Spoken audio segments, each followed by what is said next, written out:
Olá, mais uma vez, e desta vez queria partilhar com vocês, hum, 10 maus hábitos que prejudicam-nos no nosso dia a dia e na nossa vida. O primeiro hábito que temos é o de negligenciar o nosso sono, não darmos a importância devida a termos um sono descansado e horas suficientes de sono para descansar. Um bocado incutido numa mentalidade que dormir muito é para os fracos e isso não é verdade. Os especialistas de hoje em dia falam-nos que pelo menos são necessárias 7 ou 8 horas de sono para termos um descanso restaurador. Ora, dormir menos de 7 horas por noite destrói a nossa capacidade cognitiva, a nossa memória e o nosso sistema imunológico até. Por isso não podemos deixar de negligenciar uma boa qualidade de sono. Muitas vezes até regularmos as nossas emoções, precisamos de descansar para despertarmos com isso tudo normalizado dentro de nós. Muitas vezes estamos no dia a dia e não conseguimos focar em nada, temos pouco nível de concentração e isso muito provavelmente está ligado a uma noite mal dormida ou a noites seguidas mal dormidas, que já não nos potenciam um cérebro tão eficaz e tão aguçado. Ora, o cérebro enquanto dormimos faz ali umas regulações muito importantes para nós, entre as quais consolidar memórias, limpar toxinas do nosso corpo durante o sono e processar as emoções. O sono é vital para o nosso equilíbrio e bem-estar total. Ora, e claro que isso traz como consequência um aumento de produtividade e uma clareza mental. Por isso, não vamos negligenciar, vamos prestar atenção a um mínimo de horas necessárias que sentimos que precisamos para acordar sem a sensação de cansaço e uma sensação de frescura e prontos para um novo dia. Outro conceito que nos foi impregnado, achar que temos que dar o máximo, achar que até ao nível de exaustão, dar o máximo mas a um nível exagerado, ou seja, acharmos que somos uma máquina, quando não somos seres humanos. Acabamos por associar o nosso valor à quantidade de coisas que conseguimos fazer. Isso está muito intrínseco em nós e é difícil desenterrar essa crença em nós. É uma cultura que romantiza a ideia de uma produtividade tão forte e extrema que nos leva até à exaustão. E o Japão é exemplo de muitos casos de exaustão e de morte por exaustão de trabalho. Por isso, se o nosso foco for selecionar menos coisas para fazer, mas sobretudo fazê-las melhor, aí está a chave que temos que virar. Não é a quantidade de coisas, mas é a qualidade com que as fazemos. O nosso cérebro não está construído para estar num estado de alerta constante, não consegue manter esse estado de alerta e ser produtivo com qualidade ao mesmo tempo. Por isso, ou escolhemos uma coisa ou escolhemos outra, ou a quantidade ou a qualidade. E para isso temos de ter uma postura diferente. E em momentos em que não estamos a fazer nada, às vezes com um cérebro mais ocioso, que se dão processos de conexões criativas, de novas conexões neurais, de pensamentos mais profundos e processamento de informações. Por isso, os tempos de não fazer nada também são importantes, porque o nosso cérebro não para, o nosso cérebro está sempre a funcionar no subconsciente e está a trabalhar essas ligações novas todas de informação que fomos recebendo ao longo do dia. Por isso é importante darmos espaço ao nosso cérebro para fazer esse trabalho. Senão corremos o risco de ficar sempre num pensamento muito superficial e nunca aprofundamos os pensamentos. O terceiro hábito que devemos cortar da nossa vida é tentarmos negociar com esta voz interna, é uma vozinha que muitas vezes nos quer levar a ficar no mesmo estado. É quando temos um ginásio marcado e aquela voz diz: não vais hoje ao ginásio, deixa para amanhã, estás cansado hoje. Então estamos a acordar, mais 5 minutinhos na cama, não vai fazer mal. Pois é precisamente ouvir essa vozinha que nos vai puxar para ficarmos no mesmo sítio, para ficarmos estagnados. É a voz que arranja sempre as melhores desculpas para nos deixar no mesmo lugar, não vamos evoluir. Mas ela existe porque é um mecanismo de defesa do nosso cérebro que está feito para economizar energia, para nos manter num lugar confortável, numa zona de conforto. O cérebro está programado a manter-se naquilo que já conhece, ou seja, a mudança exige esforço, energia, exige que os nossos circuitos neurais, novos circuitos neurais sejam formados cada vez que um novo desafio se apresenta à nossa frente. Exige do cérebro, por isso ele muitas vezes luta contra. Antes de darmos ouvidos a essa vozinha, a estratégia é começar a fazer, mesmo antes de racionalizar o que vamos fazer. É levantar e colocar-nos em movimento.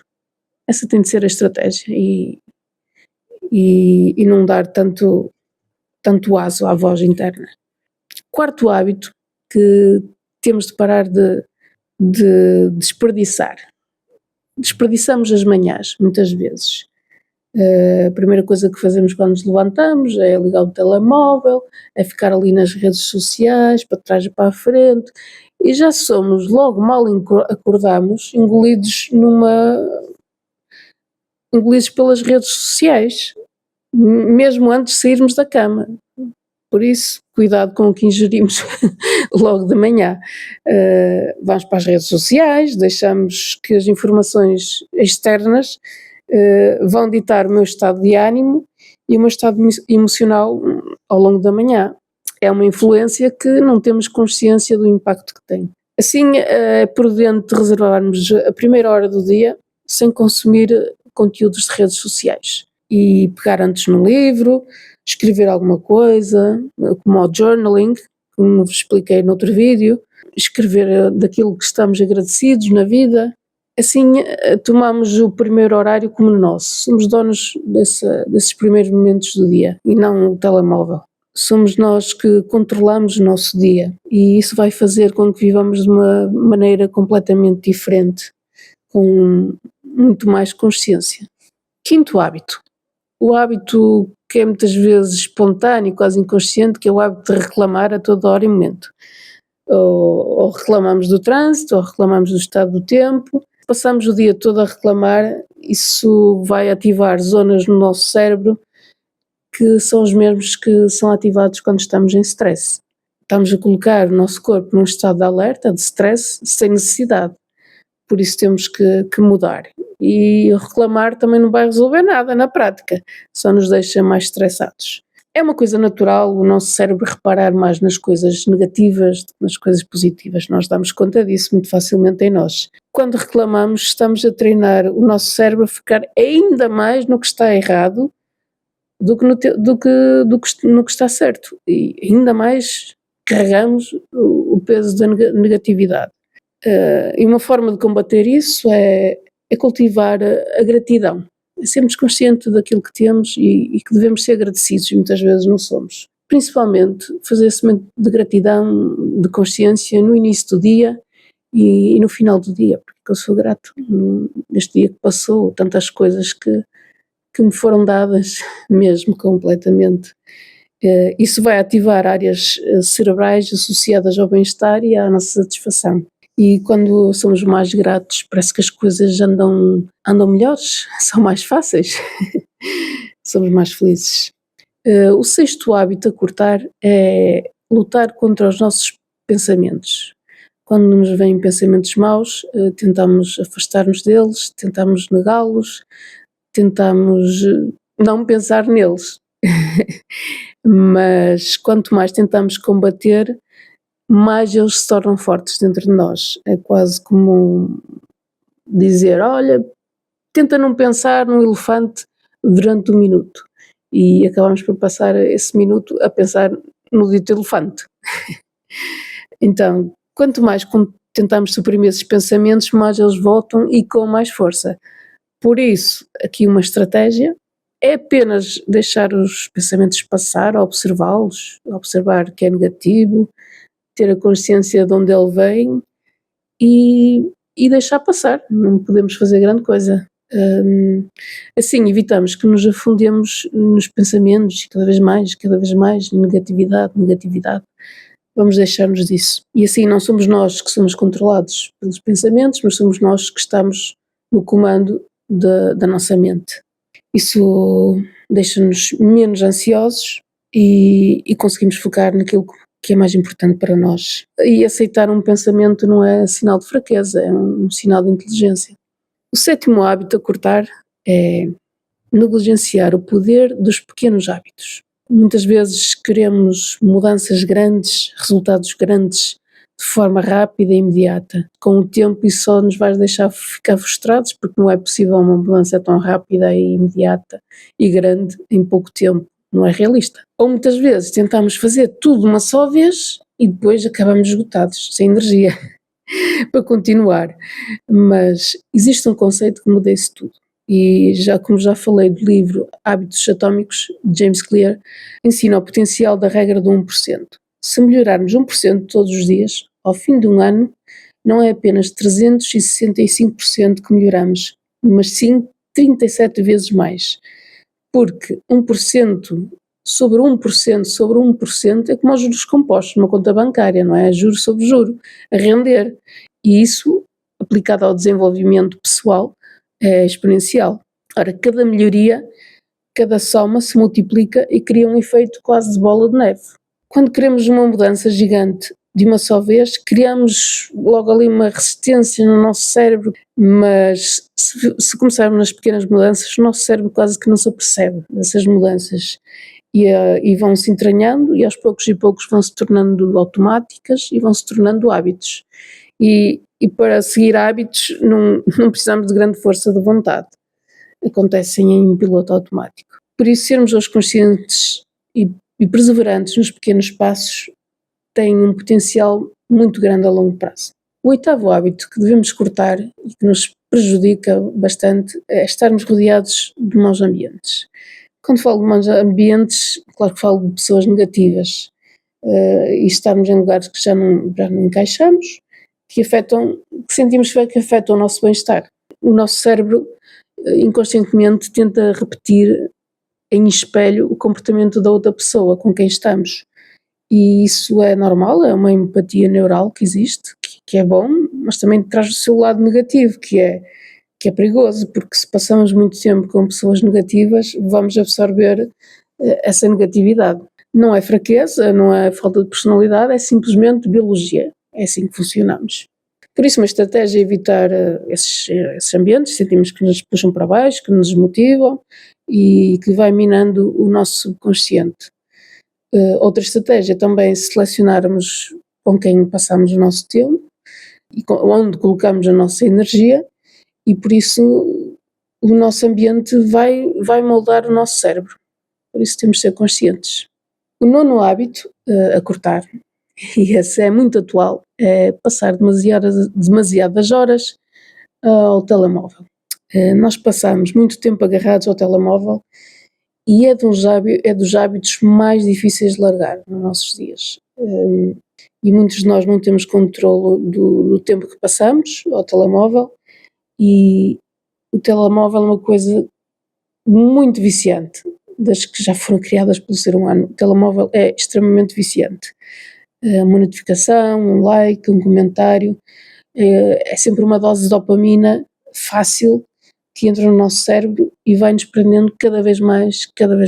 Nós facilmente podemos passar 2, 3 horas por dia ao telemóvel e muitas vezes a ver coisas que não acrescentam valor nenhum à nossa vida. E 2 horas por dia não parece muita coisa, não é? Mas se pensarmos em 10 anos é uma boa parte da nossa vida que passamos agarrados ao telemóvel. Só vamos a perceber disso quando começamos a analisar o tempo de ecrã.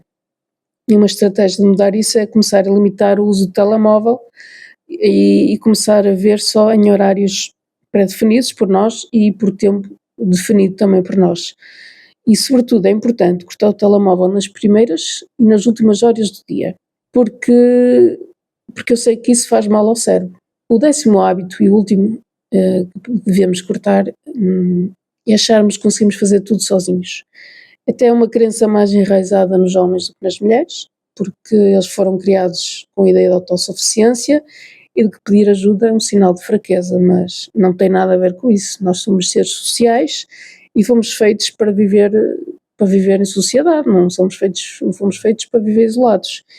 Por isso, a conexão social é um fator muito importante na nossa vida. Quando partilhamos as nossas dificuldades e até quando ajudamos os outros, o cérebro liberta oxitocina, que é o hormónio da conexão e da confiança. Pessoas com conexões pessoais fortes tendem a viver mais e a ser mais felizes. A solidão crónica ativa as mesmas áreas cerebrais que a dor física, para termos aqui uma ideia do quão é importante. Por isso é importante privilegiarmos os verdadeiros encontros pessoais, tomar um café, combinar uma saída e estarmos pessoalmente com a pessoa, termos conversas reais, experiências reais. Esse é o tipo de contacto com que fomos criados e que faz sentido nas nossas vidas, porque também sabemos que ninguém sozinho chega muito longe.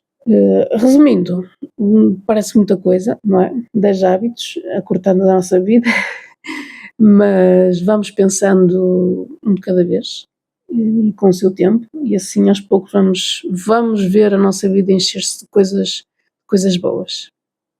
Então fica aqui a sugestão e vemos até à próxima e aproveitem e subscrevam o meu canal.